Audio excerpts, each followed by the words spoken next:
Welcome to Blizzard Fire. We hope this video helps fire up your solution. You start by confirming the essentials.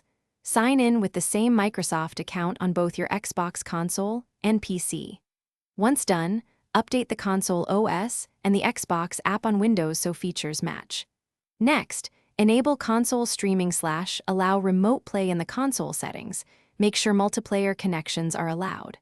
Also connect the console via Ethernet or a 5 GHz Wi-Fi band and place your PC on the same local network to reduce lag and packet loss before you proceed. You now open the Xbox app on PC and go straight to the consoles or remote play tab.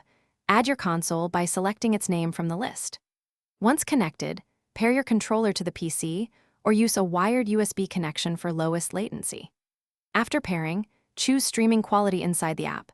Start at 720p/30 FPS. If Wi-Fi is weak, move to 1080p/60 FPS on a stable wired network. Also tweak bitrate and controller input settings to match your hardware and network capacity. You can now launch remote play from the Xbox app and start a game to verify responsiveness. Use a fast action title to test latency and input.